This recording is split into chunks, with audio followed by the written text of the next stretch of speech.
Truly. You know, I sent out a little email about what's going to be in the newsletter, and I put in there the song from Joni Mitchell, right, and the song from Woodstock, and I knew Beth couldn't resist. I knew there was no way she was going to resist. Yeah, let's just give her some thanks. You know, I'm no expert in music. I had just a little bit of music training when I was about 8 or 9 years old, and that's as far as it went. But I know when you play a Joni Mitchell song or sing a Joni Mitchell song, it's not your everyday song. Yeah. And so she said when I walked in this morning, "Thanks a lot, David." So now she just saying, "May respect for all our differences enhance our common ties. We will rise all together. We will rise. We will build a global family strengthened by our common threads. We will rise all together. We will rise." We will respect our differences and build a global family strengthened by our common threads. You know, it was Friedrich Nietzsche, the philosopher, back in 1883. He said humanity was going to progress to a certain point where its only way forward was to evolve into what he called the overman. Has anyone heard of that theory? Yeah. And sometimes we call it the Superman. What we're calling it now in this series is the new human. But what Nietzsche said was this: what the overman, what the Superman will be adept at doing is transcending duality through embracing together as one different and opposite views. Are you with me? Can you see that we are at that point in our evolution that we must develop this non-dual capacity? We must further develop that. You know, it was Hegel, the philosopher, who said the same thing. And he said it like this: the whole key to bringing the new and better is by uniting opposite perspectives, by uniting the thesis and the antithesis. And he says when you're able to do that, when you're able to be in total non-resistance, because everything that happens on this plane has pluses and minuses, right? Everything has pluses and minuses. But when you're able to stand in non-resistance to that, he says something new emerges, a third one emerges, the synthesis, the new human. That's what emerges. This is the key to our day, is to develop that non-dual awareness. Everyone was saying this. Jesus said it, Plato said it, the Buddha said it, Lao Tzu said it, Hegel said it, Kant said it, Swedenborg said it, Nietzsche said it, Blake said it, Rumi said it, Carl Jung said it, and many more said it. That this was going to be primary to realizing a new human and the new earth. They all saw and taught the transcendence key to our new day is transcending and being triumphant over duality, over the whole idea that duality is reality, by embracing the differences. And then a third thing emerges in the midst of all the injustice. Are you with me? Yeah. We have to be able to develop this capacity to absolutely know and hear and embrace the pluses and minuses and participate in presence. Presence is the only thing that unites the opposites as one. We're going to look at this morning. And we're going to look at, before you get to that sixth chakra, which unites it all as one, the sixth chakra, the third eye, you got to go through the fifth. And we're going to really focus this morning on the fifth and just what happens there. But before that, I want to read to you something I found this week from a book by Charles Fillmore called Keeping a True Lent. Anyone read that book? Yeah, several. I think a few came up to me and said they read it during the Lent season. And this is in his section called The New Race. And he has in there, in this section, it's a hymnal from the African American Episcopal Church. I'd like to read you that hymnal. And this was written also back in the 1800s by a guy named John Addington Symonds. These things shall be, a loftier race than e'er the world hath known shall rise, with flame of freedom in their souls and light of knowledge in their eyes. They shall be gentle and brave, to spill no drop of blood, but dare all that may plant man's lordship firm on earth and fire and sea and air. Nation with nation, land with land, unarmed shall live as comrades free. In every heart and brain shall throb the pulse of one fraternity. New arts shall bloom of loftier mold, and mighty music shall thrill the skies. And every life shall be a song when all the earth is paradise. And it all comes through what Hegel, Kant, Jesus, Buddha, we're all teaching. This is the capacity that we're here to develop to realize that golden age. You know, there is a golden age in promised. I mean, if there is a field of all possible possibilities, there's a field there where it's a golden age. Are you with me? Yes. Yes. You know, Fillmore went on to say in that section, the time is right for the advent of a new race, the advent of the spiritualized man. In other words, we move from the lower three chakras into the upper three.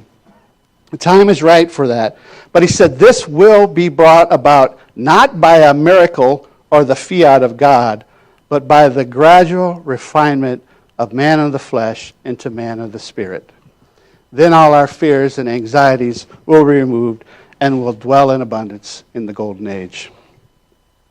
You know, and then there's that song we heard this morning. Though Beth didn't sing all the verses, I just want to give you a little other verse from Joni Mitchell, who saw this golden age, who knew this was a possibility, and she knew what was keeping us from it. Listen to this song and the verse.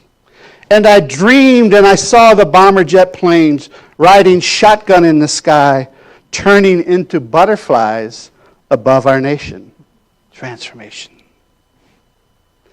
We are stardust, we are golden, we are caught in the devil's bargain. And we've got to get ourselves back to the garden. We are caught in the devil's bargain. What's that bargain? What's that bargain? Well, let me read to you what I wrote, okay? This isn't from any book or anything, but this really is the bargain that we're caught in. It sounds like this. Oh, this is the devil, right? You didn't know you were going to get to hear about the devil coming this morning, did you? Everybody breathe. It's all good. All right. Oh, come on. If you just keep splitting everything in two rather than seeing all as one, I'll show you how to gain power over others so you win and they lose. Are we caught in that bargain? Duality. A belief in scarcity. This is what happens in the fifth chakra. We transcend that belief. We absolutely transcend any resistance to being good with, knowing that we are empowered creators that can realize what's in the field of all possible possibilities. But we've got resistance. We've got resistance. And we're going to see that in the story of Jesus this morning. It's time to get back to the garden. It's time to get back to where we are fully conscious of that one presence, that one power, God the good. Let's explore further. So if you've been in spiritual teachings for some time, you know that there's some very significant spiritual significance to the number 7, right? Yeah. I mean, 7 is that number in many spiritual traditions that refers to this field of all possible possibilities. It refers to spiritual completeness. It's just another way of saying I am free of all limiting thoughts and I can see all possibilities for my life. I'm dwelling in the 7th chakra. 7 is that number that we see all throughout our traditions. You know, you'll see it in the 7 days for the completion of creation of all that you need, right? You see it in Jesus when he speaks of his spiritual completion, and he has 7 I am statements in John. You see it in Revelations where these 7 seals are opened before the completion of the coming of the new earth and the new heaven, a golden age. 7 seals are opened. Of course, we see it in the East in the 7 chakras. We see it in Judaism, the 7 rungs on Jacob's ladder that go from earth, the root chakra, all the way up to heaven, the 7th chakra. We see it in all those systems. They're all telling us to rise into this 7th chakra, and that's what's going to bring peace on earth, and nothing else. And nothing else is the awakening to that. And the way to that we're going to continue to explore. Now there's this great story in Judaism about Jacob and Esau. How many have been aware of there's this story in Judaism about Jacob and Esau, and Jacob becomes Israel. Jacob becomes the new human, right? And so if you read that story, you know, he becomes Israel. And so right away it's telling you something in its name. Is, the feminine God, is leading. The upper 3 chakras are leading. Ra, you know, the lower 3 chakras, the masculine God, all united in Elohim. Elohim is that process of divine evolution to fulfill God's will in your life. What is God's will in your life? Abundance. That you realize all that you're here for. That's it. So what happens for Jacob? Well, if you read the story, you find out that he spends this time where he wrestles with his shadow. Right? He's got limiting beliefs, and he wrestles all night long with that shadow until it blesses him, until he's become fully conscious of any resistance he has. And then what it says happens when he fully embraces that. It says he goes to his brother Esau, who is the hairy man. It's telling us that it's the lower nature. He doesn't get rid of the lower nature. He embraces it. He hugs Esau, fully embracing the 3-dimensional world, not blocking it out, fully non-resistant to it. He hugs him, and it says he sees the face of God in the land of Peniel. Are you with me? Are you with me? Did you see the pattern that led up to that moment? He sees the face of God, and he is in this embrace, and he becomes the balanced soul. Let's explore this further. What I've been mentioning is that to get to this place where Kant and Jesus and Buddha and Swedenborg and Nietzsche and all these said was going to be key to bringing this new race. And as Nietzsche said, the superhuman, right? All that was going to be key is that we had to develop this capacity to dwell and have our 6th chakra alive, in non-resistance. But you have to go through the 5th chakra to get there. So, it was last Tuesday night, and David Kramer brought us this wonderful meditation from Dr. Joe Dispenza. We just went through this whole process of releasing all of our attachments to any identities, and we ultimately ended up in this 7th chakra, in this field of all possible possibilities. How many were here and were blessed by David's ministry? Yeah, it was an absolutely incredible time where we learned more about and we experienced exactly what we're talking about this morning, dwelling in that 7th chakra and transcending the devil's bargain, duality, and participating in life as if only duality is reality. So he showed us that practice and led us in that practice. Now, many of you know a lot of these things from your own personal searches, religious or spiritual quest about 7, but you may not have known this. Jesus went through 7 initiations in his journey to ascension.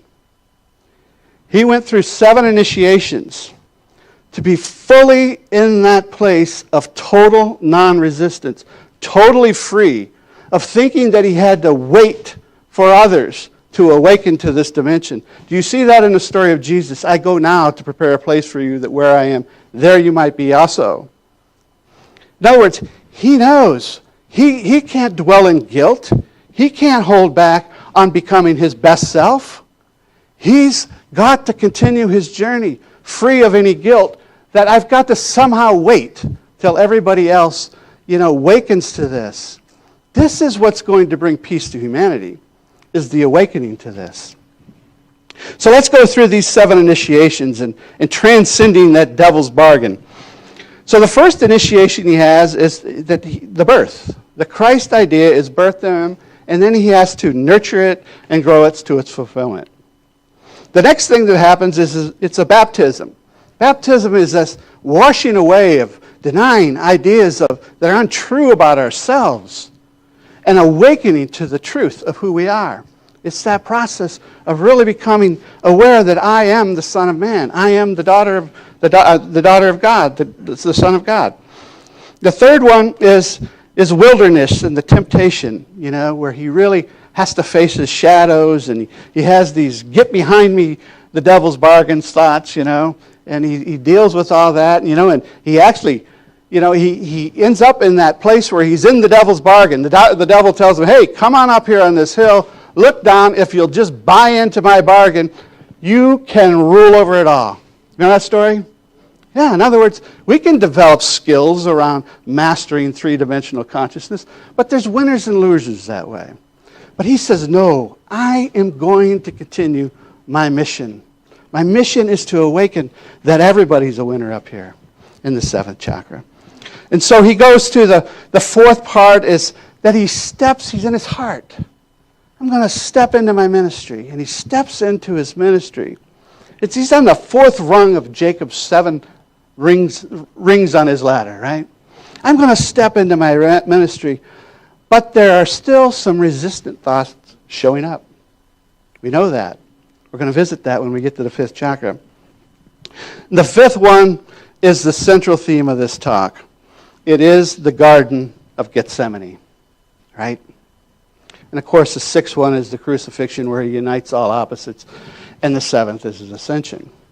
But in the 5th one, something is interesting that happens for us. Now, this isn't just a story about Jesus, okay? This is about you realizing your best self, right? This is about you becoming a master manifester. When you are a master manifester, you are absolutely free. Would you agree? And that if everybody becomes a master manifester, what happens? Isn't it clear, the message here? But it's not that simple, right? Because we're caught in the devil's bargain. All right? So the 5th initiation is the Garden of Gethsemane. It's where we become aware that our inner Christ wants all of us and not just a portion. It wants us all in on the divine will, which is always expansion and more happiness, more harmony, and more realization of your empowerment. But what shall you choose? The 5th chakra, the 5th initiation, is also that place where you are seeing around you that you're going to be betrayed, that there's injustice going on around you, that things just aren't right. And so the question at the 5th chakra is, what are you going to give your voice to? Are you going to give your voice to, hey, I'm innocent. I'm innocent. Are you going to get caught in that? Or are you going to use your voice to claim your empowerment? And are you going to dwell in the presence? Remember, I said presence is the only thing that can reconcile the opposites. So let's listen to this story where Jesus is in Gethsemane. And listen in this story for how many times he tells his disciples to watch and pray. Can you say that watch and pray is dwelling in the witness and affirming the truth? And his disciples are his faculties, right? I mean, he has parts, he has to tell parts of himself, you're sleeping. You're resisting this great truth of this field of all possible possibilities. Because you think somehow if I'm going on my journey, it's going to happen to everybody else, right? But he's not going to get stuck there. But it's not easy transcending our identifications, right, with who we think we are. And so he's working with that. So here it is. Then Jesus went with them to a place called Gethsemane. Like Jacob, he's wrestling within. Notice he's in the 5th chakra, right before the 6th chakra. So this is happening right before the crucifixion, right? And it's happening right after the Last Supper. And he says to the disciple, my soul is very sorrowful, even unto death. Remain here and watch with me. In other words, he knows there's still resistance.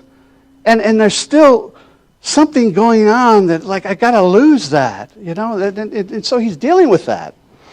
And going a little farther, he fell on his face and prayed, saying, Father, if it be possible, let this cup pass from me. Nevertheless, not as I will, but as you will. Do you hear it's calling him deeper, deeper in? Take this cup from me, but not as I will, but thy will. And he came to the disciples, those parts of himself, and he found them sleeping. And he said to Peter, his faith, so you could not watch with me for 1 hour? Watch and pray that you may not enter into temptation. The spirit is willing, but the flesh is weak. He's calling all of himself into presence. Every aspect of himself. And that's exactly what we did in this meditation on Tuesday night. We went to that place totally free of identity into pure presence. It's the only thing that reconciles the opposites. It's what our prayer chaplains do. That's what we're doing here. Yes, we're fully aware as the prayer chaplain of what's going on this plane, right? No one is blocking that out. No one is denying that. All right? What we're denying is that it has power over you, and we hold this presence of the truth. Are you with me? Yeah. Prayer is enough. Prayer is enough. No one needs to be fixed. It's already that we have this full capacity to dwell up in this 7th chakra. Now here's the central theme I want to share with you this morning. After you say yes to your ministry, whatever that is, it doesn't have to be a religious thing or what you might put into a spiritual thing. In some way, you're on a journey to realizing more of your best self, right? Some way you are on a way to doing that. And it's going to ask you, are you half in? Or are you going to jump all the way in? That's what the 5th chakra moment's all about. Have you been there? Yeah. Now we're telling this story in a linear way. All right? The story of Jesus is told in a linear way, but it's a pattern that's always going on in our life, right? So when we see those moments, if we're going to jump in all the way or not jump in all the way, also pay attention that what's going on around you may seem like absolute injustice. It's going to show up around you. The devil wants to trap you into 3-dimensional consciousness. Are you with me? I'm innocent. I have been there. I've spent way too much time there. But you come to realize that's not the way we use our voice.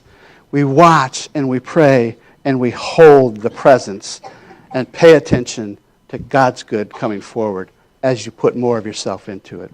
If the musicians come forward, I want to close with one final point. This is big. I have mentioned it several times throughout this talk, but I want to visit it again. And that's this. Our call is to follow our personal mission in the awareness and the realization of all possibilities, possible possibilities, and the will of God for your life, which is abundance. It is abundance. That you fully realize all that you're here for. That's God's will for your life. It's God's will for everyone's life. Expansion. The awareness of the allness and the realization of it without the need to pull someone else along with you is key. Are you with me?